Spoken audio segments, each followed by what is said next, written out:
Summer of Cancer by Finley Bates. I just knew that the summer of 2013 was going to be very, very different. Every 4th of July, my neighborhood has a gigantic party.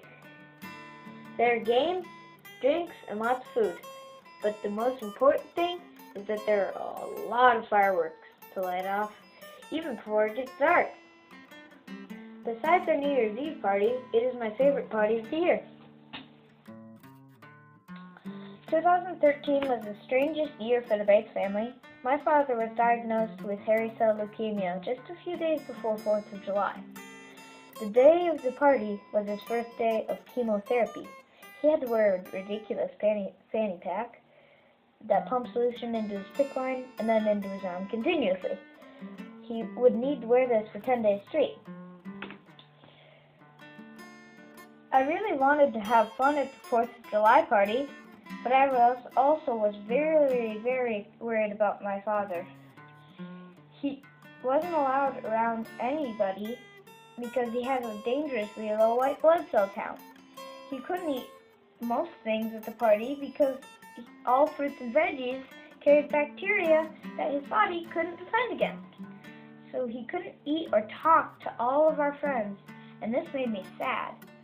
Even though he was trying so hard to act like it wasn't a big deal, we all knew it was a huge deal.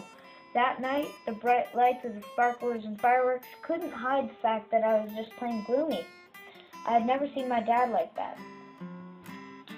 3 days later, my father was put in the hospital because, well, the chemo had almost killed him. It was that it didn't work, it was that it worked too well. It destroyed all of the cells in his fat. This included some of the white blood cells that are good cells.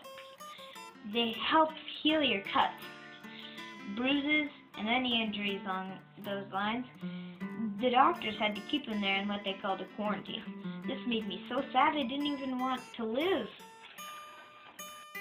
What made me even sadder was that when I visited him on day 7, the room smelled of antiseptic and it was all white except for the instructions on how to take care of him.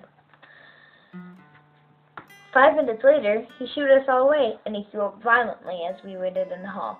At one point, something totally freaky happened. There was a little pimple on his chest, and when he threw up, it popped and started squirting blood. Isn't that crazy? The nurse had never seen anything like it. My father stayed in the hospital for 10 days total. During those days, my mom went to go see him every day for at least 3 hours. Morgan was left to babysit me, but all the while we were both scared thinking about Daddy.